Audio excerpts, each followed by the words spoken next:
Bismillahirrahmanirrahim. Elhamdülillahi Rabbil alemin. Vessalatu vesselamu ala nebiyyina Muhammed ve ala alihi ve ashabihi ecma'in. Esselamu aleyküm ve rahmetullahi ve berekatuh. Hürmetli din kardeşlerim.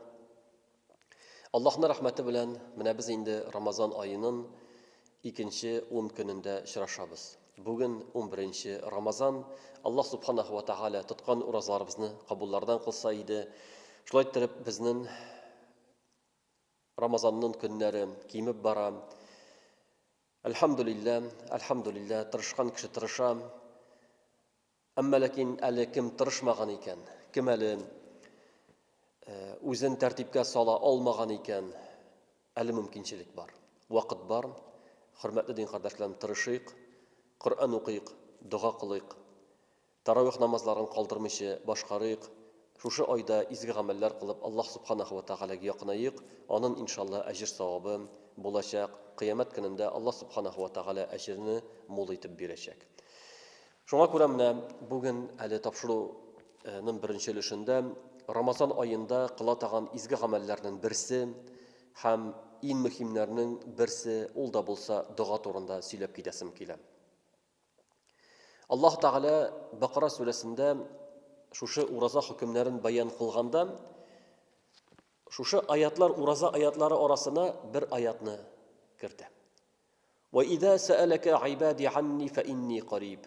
Уҗибу даъвата да'i идә да'ан, фальястаҗибу ли вал ю'мину би ла'аллахум яршудун дип әйтә. Әгәр дәген бәндәләр минем турында сораса ди Аллаһ Таала, мин якын ди. Хәтта әйт дип тә генә әйтми. Аллаһ Таала әйтә, мин якын ди. فإني قريب أجيب دعوة الداعي إذا دعان سروشها جواب بيرام دي بيتا لكن فليستجيبوا لي وليؤمنوا بي لعلهم يرشدون Минем әмерләремгә җавап бирегез, иман китерегез, туры юлда булырсыз дип әйтә. Аллаһ Таала вәгъдә итте җавап бирергә. Мин якын диде, сорагыз диде.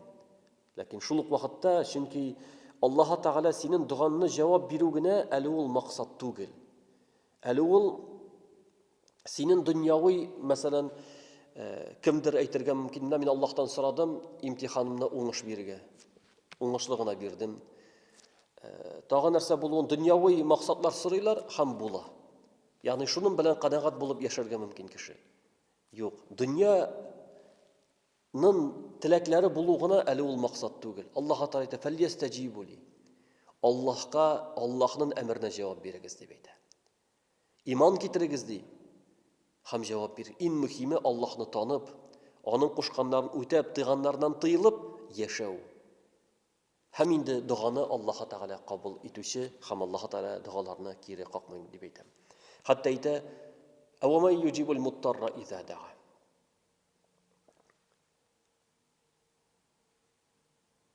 Авырлыкка төшкән кешегә Аллаһтан башка кем җавап бирсен ди. Әгәр дә дуга кылып сораса, Аллаһтан сораса, Аллаһтан башка кем җавап бирсен дип әйтә. Шуңа күрә Рамазан аенда дуга кылу, әлбәттә, Пәйгамбәрбез саллаллаһу алейхи ва салламнан килде, 3 кешенең Аллаһ Таала дугасын кире какмас диде. Шуның берсе мусафир диде. Берсе ураза тотучы диде. Икенчесе, өченчесе әтияни дип әйтте, балаларына дуга кылсалар диде. Шушы 3 кешенең дугасын кире какмас диде. Ураза тотучы. Ягъни син уразада икәнсең, Аллаһтан сора. Ягъни нәрсә кирәк сиңа? Дөнья өчен нәрсә кирәк? Аллаһтан сора, Аллаһ Таала бирүче. Хәтта шундый риваят сөйлиләр. Бер илдә бер әни балаларын җыеп ифтар алдыннан, чөнки Пәйгамбәрбезнең хадис бар, авыз ачыр алдыннан дуга кабул булыр дигән Пәйгамбәрбезнең шундый хадистәгән бар. Ягъни ураза вакытында һәм шулай ук авыз ачыр алдыннан дуга кылу, Аллаһтан сорау, шул вакытта дугалар кабул була дигән. Балаларын җыеп дуга кыла торган була. Я Раббым, безгә и насыйп итсәң инде дип. Шуннан әтиләр әйтә: "Ничек инде безнең бит акча дагын юк, ничек безгә үй булсын" дип. Юк, ул барбыр, шанам ди, Аллаһ Таала җавап бирүче һәм балалары белән дуга кыла торган була. Рамазан буе дуга кылалар, һәм күпмедер вакыт үткәч, Буларның бер ярак туганнары, ялгышмасам, Буларга үй бирә. Үй бирә. Ягъни үзләре дә генә аптырашта калалар, бу кешеләргә үй насыйп була. Аллаһның рәхмәте белән үй насыйп була. Шуннан ләкин дуа кылганда бу әни кеше сорый торган була: "Я Раббым, үй насыйп ит, янында елга булса иде" дип сорый торган була. Шуннан соң үй насыйп була, Аллаһның дуасына ышана, Аллаһ Тәгалә җавап бирде, ләкин елга каясын. Шуннан соң имам янына бара дагын сорый: "Менә мин шулай итеп дуа кылган идем, Аллаһ Тәгалә миңа җавап бирде, үй насыйп итте, безгә менә фатир насыйп булды. Ләкин мин шундый шарт белән сораган идем" ди. Елга янында ди. Шуннан теге имам әйтә: "Ә сезнең өегез кайда?" ди. "Мәчет янында" дип әйтә. Менә мәчет ул елга инде ди. Чөнки Пәйгамбәрбез саллаллаһу алейхи ва саллям әйтте: "Әгәр дәген кешенең өй янында елга акса ди, һәм ул анда 5 тапкыр юынса, аның тәрендә кир калыр идеме" дип әйтә. Бернинди кир калмас иде. Менә шушы сезнең өчен намаз уку, мәчеткә барып, намаз уку ул шушы елга хөкемендә дип әйтә. Ягъни бу бер мисал Аллаһның дуасын җавап бирүенә. Һәм кешенең тормышында мисаллар бик күп. Менә әле кичә генә бер дин кардәшебез миңа шалтыратты. Ул күптән таныш бер апа, аңар хәзер 89 яшь, әле дәген ураза тотам ди. Әлхәмдүлилләh. Бер көнне генә авырып, авыз ачырга туры килде ди, давление күтәреп, калган көннәрен тотып киләм дип әйтә. 89 яшьлек әби. Әле бу арада шундый хәл булды дип әйтә. Төнне безнең 18 сарай бар дип әйтә теге.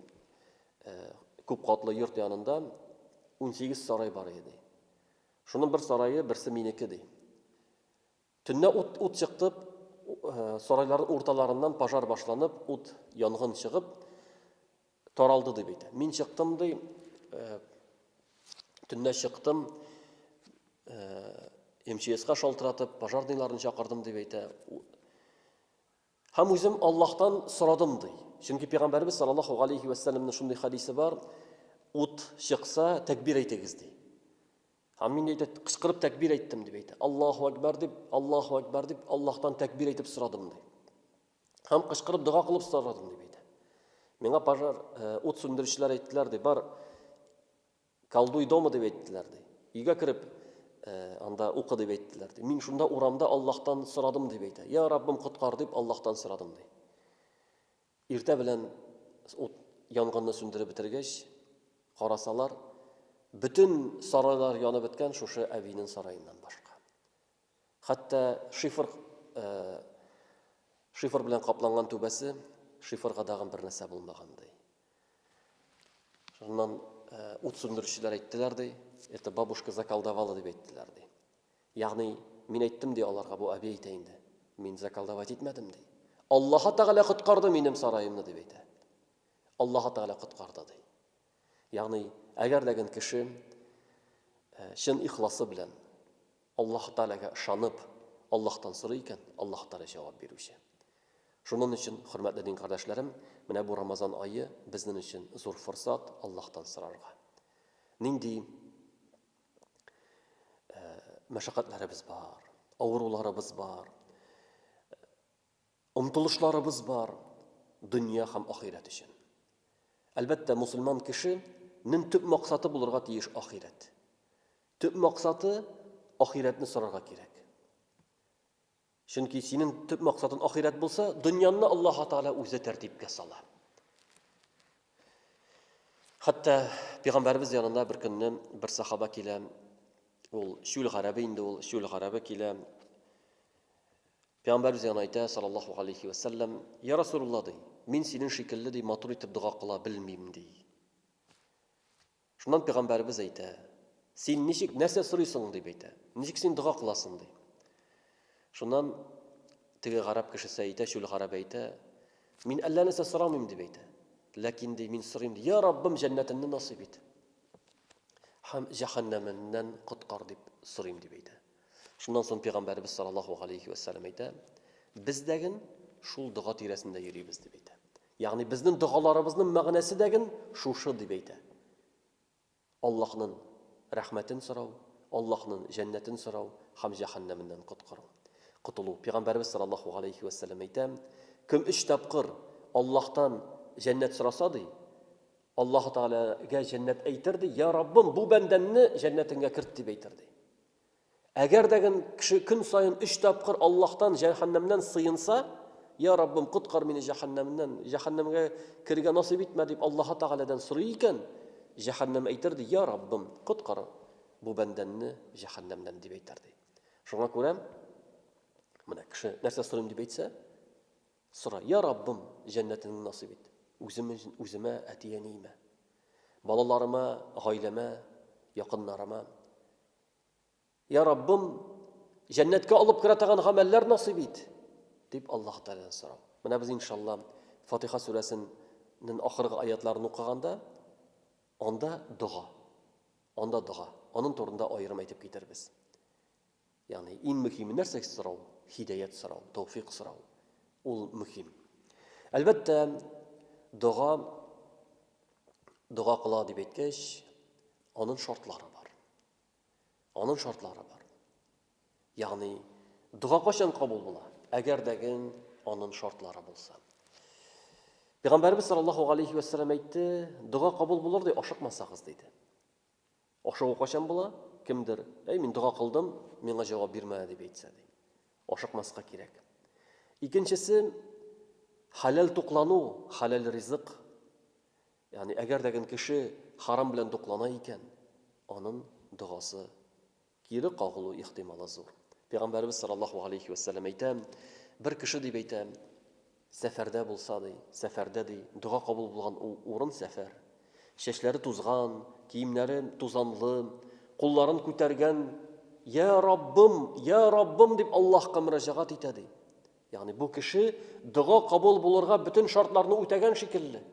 Ягъни моның кыяфәте, Аллаһтан сорауы бөтенесе дә үтәлгән. Әмма ләкин пәйгамбәрбез безнең юнәлтә бер мәсьәләгә. Пәйгамбәрбез әйтә, саллаллаһу алейхи ва саллям, аның ашаган ичемлеге харам ди. Ашаган ризыгы харам, ичкән ичемлеге харам, кичкенәдән харам белән тукланылып килгән киеме харам ди. Ничек инде Аллаһ Тәгалә бу кешегә җавап бирсен дип әйтә. Ягъни безнең Пәйгамбәрбез саллаллаһу алейхи ва саллям безгә шушы мәсьәләгә игътибар итәргә куша. Халал туклану, халал ризык булу. Шуңа күрә, әти кеше белсен, өенә ул харам ризык алып кайта икән, ул баласын шул харам белән тукландыра. Үзен харам ашый, балаларына харам ашата, хатынына харам ашата. Шуңа күрә харам ризыктан мусульман кеше сак булырга тиешле. Ул дуга кабул гына түгел. Пәйгамбәрбезнең шундый сүзләре бар, саллаллаһу алейхи ва саллям, әгәр дәген тән харам белән тукланып үсә икән, ул җәһәннәмгә лаеклырак дип әйтә. Ягъни харам белән тукланган, харам белән сугырылган үскән тән ул җәһәннәмгә якынрак. Шуның өчен харам ризыктан сак булырга кирәк. Икенче мәсьәлә, мусульман кеше дуга кылганда ихластан сорарга тиешле. Күңеле белән. Чөнки Пәйгамбәрбез саллаллаһу алейхи ва саллям әйтә, Аллаһ Тәгалә гафил күңел белән соралган дуганы кабул итми дип әйтә. Ягъни кеше сорый икән, күңеле белән бирелеп Аллаһтан сорарга тиешле. Тел белән нәрсәдер әйтү түгел, күңел белән мөрәҗәгать итү. Шуның өчен күңелдән чыккан дугалар алар һичшиксез кабул иншалла. Аннары әлбәттә дуганың әдәпләре бар. Әгәр дә кеше тәһарәт алса, кыйблага юнәлсә, кулларын күтәрсә, иң башта Аллаһка мактау, әлхәмдүлилләh дип Пәйгамбәрбезгә салават әйтсә, аннары чын күңеле белән үзенең теләген Аллаһтан сораса, иншалла бу дуга кире калмаячак. Галимнәр шулай дип әйттеләр. Ләкин әйткәнемчә, алдагы шартларны үтәү тиешле. Аннары, әгәр дәген Пәйгамбәрбезнең саллаллаһу алейхи ва саллямның шундый бер хадисе бар, дуга дип әйтәм, ул 3 төрле була. 3 төрле. Ягъни дуаның кабуллыгы 3 төрле. Беренчесе, әгәр дә кеше Аллаһ Тәгаләдән сораса, Аллаһ Тәгалә сораганын бирә ди. Икенчесе, кеше Аллаһтан сорый, Аллаһ Тәгалә аңар хәерлерәген бирә. Яки шул дуа сәбәпле берәр бәла казадан коткара. Шушы дуа сәбәпле. Өченчесе, ягъни бу дөньяда Аллаһ Тәгалә аңар бирми, әмма ләкин дуасы өчен кыямәт көнендә ул зур савап алачак. Дуа кылган өчен зур савап алачак.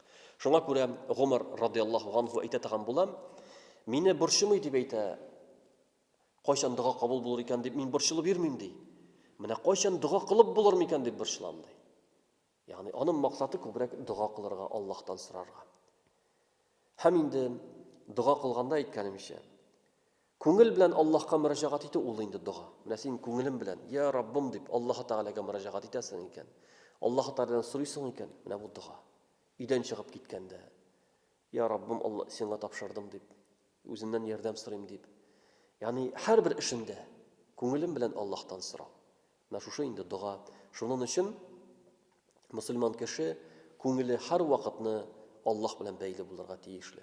Әгәр дә Аллаһка бәйле булса, Пәйгамбәрбез саллаллаһу алейхи ва саллям әйтте, дуа ул гыйбадат диде.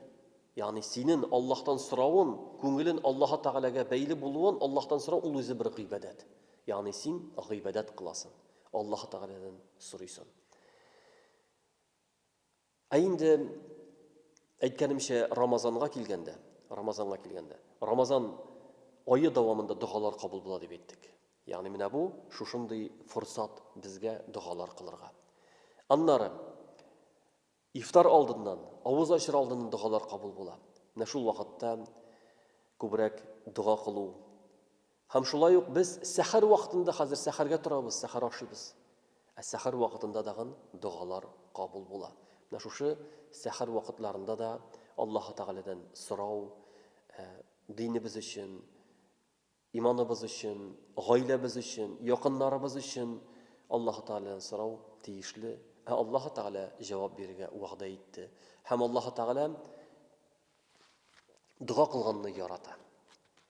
Һәм киресенчә сорамаганны яратмый. Әгәр дә без Аллаһтан сорыйбыз икән, Аллаһ Тәгаләгә мөрәҗәгать итәбез икән, һич шиксез иншалла Аллаһ Тәгалә дуаларыбызны кабул итер. Һәм инде менә без дәресебезнең икенче өлешенә күчкәндә, безнең ахыргы аятлар калды. Үткән дәрестә без iyяка нәгъбуду ва iyяка нәстәгин дигән Аллаһның аятына тукталган идек. Ягъни Аллаһ субханаһу ва тааля безгә Фатиха сүрәсендә без Аллаһ үзен мактарга өйрәтте. Иң беренче без Әлхәмдүлиллаһи раббил аламин. Барлык мактаулар бөтен галәмнең хуҗасы Аллаһ Тәгаләгә. Ар-Рахманир Рахим ул рахимле, мәрхәмәтле, шәфкатьле зат. Малик яумиддин ул хисап көненең, кыямәт көненең патшасы һәм хуҗасы. Iyяка нәгъбуду ва iyяка нәстәгин. Сиңа гына гыйбадат кылабыз һәм синнән генә ярдәм сорыйбыз дип әйткәннән соң, Аллаһ Тәгалә безгә өйрәтә дуа кылырга. Иһдинас-сиратал мустaqim. Иһдинас-сиратал мустaqim. Нәрсә дигән сүз ул иһдинас-сиратал мустaqim? Иң беренче хидаят сүзе. Менә без аны күп ишетәбез. Нәрсә ул хидаят? Нәрсә ул хидаят? Худа. Галимнәр әйтәләр, хидаят ул туры юлга авышу дип әйтәләр. Ягъни син иһдина, я Раббым Аллаһ, безне туры юлга күндер, безне туры юлга авыштыр дип әйтәсен. Ягъни ялгыш юлда йөргән кеше шушы туры юлга, сиратал мустaqim ул туры юл дигән сүз. Иһдина ас-сиратал мустaqim. Иһдина ас-сиратал мустaqim. Ягъни безне авыштыр, безне китер туры юлга дигән мәгънә. Ягъни Аллаһ Тәгаләдән сорыйсың. Хидаят сорау. Ягъни әйткәнемчә, туры юлны сорау. Кеше hidoyatga doimiy muhtoj deb aytdilar olimlar. Mana Alloh taolo hayvonlarni bor etdi, ham bola dunyoga keluvga yoki hayvonlarning bolalari dunyoga kelsa, ularda instinkt degan narsa bor. Bola anisining ima boshlaydi. Yoki ul rizq toba, yoki yani Alloh taolo ayta, "Allazi xalaqa fahada" deb ayta. Ul bor etdi, ham hidoyat berdi. Ya'ni mana bu hidoyat har bir jon egasini Alloh taolo berdi ona. Ya'ni sobiy bola dag'in ona qornidan chiqqach, ul anisining imiyin qabadag'in ima boshlaydi. Uni Alloh taolo o'rgatdi. Bu dunyoda eson qolsin uchun butun jon egasini Alloh taolo kerakli ayberlarni o'rgatdi. Amma lakin adam bolasina jannatga kirish uchun 4 yilda bo'lu tegishli. 4 yilda bo'lu kerakli. Ham endi mana shu 4 yilni Alloh taolo o'zi kundiradi. Alloh taolo o'zi kundiradi. Qudsi hadisda Alloh taolo ayta: "Ya ibadi kullukum dallun illa man hadaytuhu" deb ayta. Ey bandalarim, siz har birigiz adashgan. Illa magar men to'g'ri yo'lga kundirgan kishilargina adashmagan deb ayta. Alloh taolo to'g'ri yo'lga kundirishi. Lekin Alloh taolo kimlarni to'g'ri yo'lga kundiradi? Kimlarning ko'ngillarida umtilish bor. Kimlar haqliqqa umtilalar, kimlar to'g'ri yo'lni izlaylar, mana shularni Alloh taolo kundiradi. Kimlar izlamaylar, kirisincha ko'ngillari bilan yomonlikqa umtilalar, Alloh taolo ularni adashtiradi. Shunga ko'ra to'g'ri yo'l Allohdan, ham adashu yo'lidan Alloh taolo adashtiradi. Agar degan kishi shul adashuvni o'zi soylasa, o'zi tilasa, Alloh taolo onlar adashu yo'llarini yengil qiladi. Mana shuni anglagandan so'ng Alloh subhanahu va taolo bizga mana shu surada biz Fatiha surasini har bir rikoatda o'qiymiz, har bir namozda o'qiymiz, ham har birsida ihdinas sirotal mustaqim deb Alloh taoladan so'raymiz. Ya Rabbim, to'g'ri yo'ldan olib bor. To'g'ri yo'lda turganlik qil. Ham har birimiz biz har vaqtni muhtojmiz. Bizga adashirga bek yengil hurmatli din qardoshlarim. Shunga ko'ra mana bu Allohdan hidoyat so'rov bek muhim. Imom Ahmad o'lim to'shagida yotganda shayton kelib ham aytdi: "Erishding endi sen jannatingga" deb. Yo'g'ali deb aytdi. Yo'g'ali deb. Shaytonni quva. Kishi jannatga kirmishi, oyoqlarini jannatga qo'ymishi, ali ul erishmadi. Shulay bo'lg'ach, kishi bu dunyoda yashaganda har doim Alloh taolaning yordamina muhtoj. Har doim hidoyatga muhtoj. Ya'ni mana men endi kishi o'li ko'rmasin. Mana men namozga bosdim, mana hozir men endi to'g'ri yo'lda bo'lashaqman. Menga bir degan narsa ziyon keltirmaydi deb. Yo'q. Ko'ngillar Alloh qo'linda. Alloh tilasa o'zgartib degan qo'ya ola. Shunga ko'ra musulmon kishi boshqa kishidan kulirga tegish tugil.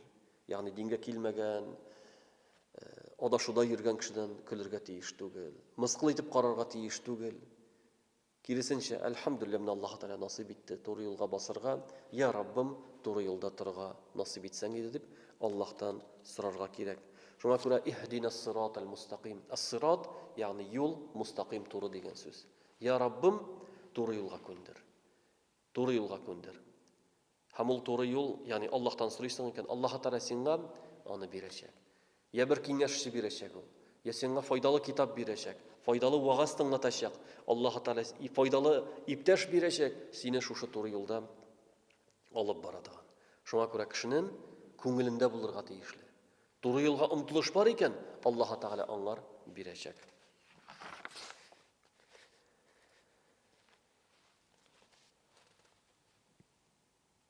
Аннар Аллаһу Тааля әйтә: "Иһдинас сиратал мустақим, сиратал лазина ан'амта алейхим." Сиратал лазина ан'амта алейхим. Аллаһу Тааля шушы туры юлның планкасын куя, югары итеп куя. Кемнәр алар? Туры юлда. Аллаһу Тааля үзенең ниъмәтен биргән бәндәләр туры юлда. Кемнәр алар? Икенче бер аятта Ниса сүрәсендә Аллаһу Тааля әйтә: "Минән набиина вас-сиддиқина ваш-шухада вас-салихин." Туры юлда булучылар алар дип әйтә пәйгамбәрләрдән, сиддиқлардан, шаһидләрдән һәм изгеләрдән дип әйтә. Ягъни син Аллаһтан сораганда, Аллаһу Тааля: "Я Раббым, туры юлга күндер." Ничек син күндерден үзенең пәйгамбәрләренне, үзенең изге бәндәләренне ничек күндерден, шул юлга күндер дип әйтә. Ягъни менә монда Аллаһу Тааля безгә өйрәтә, дуа кылганда, кешенең максаты, ягъни берәр нәрсәгә ирешкәндә югары булырга тиешле.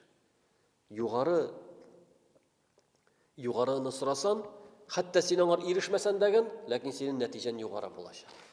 Әгәр дә син үзеңгә шикне түбән куйсан, син арттырмаячаксың. Әмма ләкин синең шигең омтылышың югары икән, син хәтта шул шиккә ирешмәсәң дәген, ләкин синең нәтиҗәләрең югары булачак. Шуңа күрә Аллаһ Субханаһу ва Тааля безне өйрәтә омтылырга югары максатларга. Югары максатларга, ягъни шушы пәйгамбәрләр юлыннан барырга. Аллаһу Тааля ничек итеп шушыларны туры юлдан алып барды? "Я Раббым, безне дәген шундый туры юлдан алып барсаң иде" дип Аллаһтан сорау. Аннары гайрил магъдуби алейхим валаддаллин. Синең ачуың төшкән һәм адашкан кешеләр юлыннан алып барма дип Аллаһтан сорау. Ягъни менә туры юлда баручы пәйгамбәрләр, әмма ләкин кемнәр ачуы төшкән? Галимнәр әйттеләр, алар диде: "Беләләр, ләкин гамәл кылмыйлар. Беләләр, киресен эшлиләр." Аларга Аллаһның ачуы булды. Һәм адашканнар кемнәр? Алар белмичә гыйбадәт кылалар. Белмичә тырышалар ниндидер гыйбадәт кыларга, Аллаһка якынайырга. Аларның үзләренең гыйлемнәре юк. Уйлап чыгаралар төрле гыйбадәтләрне, төрле рәвештә табыналар. Аллаһ каршында ул дөрес түгел. Менә ике адашкан юл бар. Белеп гамәл кылмаучылар юлы һәм белмичә гамәл кылучы кешеләр юлы. Алар икесе дә адашкан. Туры юл кайчан ул? Ул гыйлем белән һәм дөрес итеп гамәл кылу, менә шушы туры юл булып санала. Сиратал мустақим. Шуңа күрә, хөрмәтле дин кардәшләрем, Аллаһ Субханаһу ва Тааля барчаларыбызга шушы туры юлда булырга насыйп әйләсә иде. Һәм инде әлбәттә Фатиха сүрәсенең мәгънәләре тирән, һәм аның мәгънәләренә галимнәр күп битләр, китаплар яздылар, аерым мәгънәләрен аңлаттылар. Ләкин без намаз укучылар шушы мәгънәләргә төшенә алсак, ягъни намаз укыганда син "Әлхәмдүлиллаһи раббил аламин", барлык мактаулар бөтен галәмнең Раббысы Аллаһу Таалагә, Ар-Рахманир Рахим, ул мәрхәмәтле, ул рахимле, ул шәфкатьле зат, Малик яумиддин, ул кыямәт көненең патшасы, хуҗасы. Сиңа гына гыйбадәт, ияка нәгъбуду ва ияка настагин, сиңа гына гыйбадәт кылабыз һәм синнән генә ярдәм сорыйбыз. Иһдинас сиратал мустақим, безне туры юлдан алып барсаң иде. Сиратал лазина ан'амта алейхим, хамул юл, үзенең ниъмәтләренне насыйп иттен пәйгамбәрләр, изгеләр юлыннан алып барсаң иде. Гайрил магъдуби алейхим валаддаллин, адашканнар һәм адашкан кешеләрнең һәм инде хаклыкны белеп, синең ачуың килгән һәм адашкан кешеләрнең юлыннан алып бармасаң иде дип Аллаһтан сораганнан соң без әйтәбез амин дип. Амин дип әйтәбез. Намаз эчендә инде ул, намаз эчендә амин дип әйтү, ягъни "Я Раббым, кабул ит" дип дуа кылып куябыз. Аллаһ Субханаһу ва Тааля барчаларыбызның кылган дуаларын кабуллардан кылса иде, шушы Рамазан айларында изгелек кылып, изге дуалар кылып яшәргә насыйп итсен. Ассаламу алейкум ва рахматуллахи ва баракатух.